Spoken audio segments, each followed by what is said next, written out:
ఉన్నత విద్యను అభ్యసించిన వ్యవసాయాన్ని నమ్ముకున్నారు. పురాతన పద్ధతుల్లో సేద్యం చేస్తున్నారు. అయినా అధిక దిగుబడులు సాధిస్తున్నారు. ఈ ఖరీఫ్లో ఏ ప్రాంతంలో చూసినా వరి పంటను దోమపోటు హళ్లెత్తించింది. దిగుబడి ఘోరంగా పడిపోయింది. పశ్చిమ గోదావరి జిల్లాకు చెందిన ఆ రైతు మాత్రం తన పంటను దోమపోటు మహమ్మారి నుంచి కాపాడుకున్నారు. ఎప్పటిలాగే వరి సిరులు సాధించారు.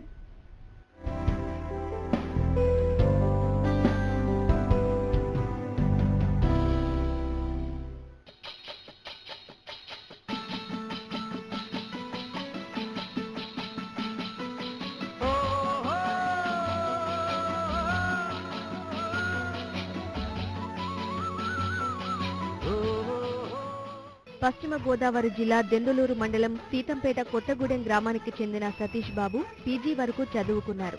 వ్యవసాయంపై మక్కువతో తనకున్న 55 ఎకరాల్లో కొబ్బరి, వరి సాగు చేస్తున్నారు. పశువులను కూడా పెద్ద సంఖ్యలో పోషిస్తున్నారు. ఆయన వ్యవసాయ విధానం మిగతా వారికి భిన్నంగా ఉంటుంది.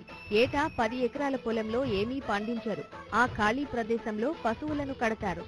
గేదెల పేడ, మూత్రాలు ఎక్కడిదక్కడే పొలంలో వదిలేస్తారు. ఇలా చేయడం వల్ల భూమి సారవంతమవుతుందని సతీష్ చెబుతున్నారు. ఈ చేను పూర్తిగా మన యొక్క పశువుల మీద ఆధారపడి పండిస్తున్న చేను ఇది. పాత పద్ధతి గళ్ళు వేయి పద్ధతి అని అందరికీ తెలిసిందే. ఈ పద్ధతిలో 365 రోజులు కూడా మేము చేలో తాడికి పొడుగాటి తాడు పెట్టి తాడికి కట్టేయడం జరుగుతూ ఉంటుంది. ఏ రోజుకి ఆ రోజు ప్రతిరోజు కూడా సాయంత్రం పూట మళ్ళీ మార్చడం జరుగుతూ ఉంటుంది. అవి పశువుల నుంచి వచ్చిన మనకి మూత్రం కానీ పేడ కానీ ఎక్కడిదక్కడే ఉంచేసి ఆ తాడును మాత్రం ఒక 6-7 అడుగులకి జరపడం జరుగుతూ ఉంటుంది. దీనివల్ల పూర్తిగా భూమి అంతా కూడా బెడ్డింగ్ అయిపోతూ ఉంటుంది. పేడ ఈ యొక్క మూత్రం దీనివల్ల బెడ్డింగ్ అయి సంవత్సరం కూడా ఒక్కొక్క లేయర్ ఫామ్ అవుతూ ఉంటుంది. మన పూర్వీకులు చేసిన పద్ధతినే మేము ఈ రోజు వరకు కొనసాగిస్తానన్నాం, ఇప్పుడు కూడా కొనసాగిస్తానన్నాం. పశువులు కట్టిన నేలలో వరి పంట నిదానంగా పెరుగుతుంది. మొక్క పొట్టిగానే ఉన్నా దుబ్బు నిండా గింజలు ఉంటాయి. ఇతరులు పండించే పంటలో వచ్చే ధాన్యం బరువు కన్నా సతీష్ పండించే వరి ధాన్యం బరువు ఎక్కువగా ఉందని శాస్త్రీయంగా రుజువైంది. ఈ ధాన్యానికి మార్కెట్లో మంచి గిరాకీ ఉంది. ధాన్యం సొంతంగా మిల్లింగ్ చేసి విక్రయిస్తున్నారు. ఈ బియ్యానికి కిలో 80 రూపాయల ధర పలుకుతోంది.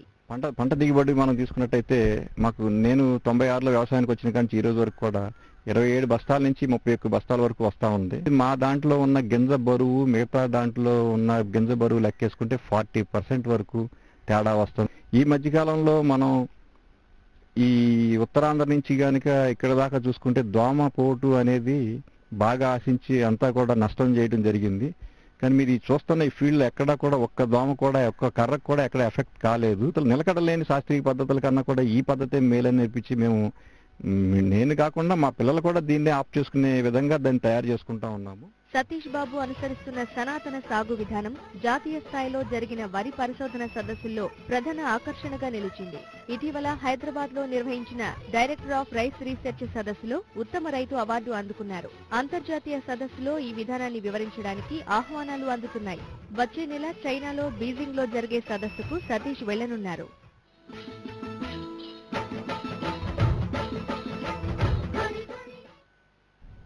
ఉక్కు లాంటి సంకల్పం ఉండాలే కానీ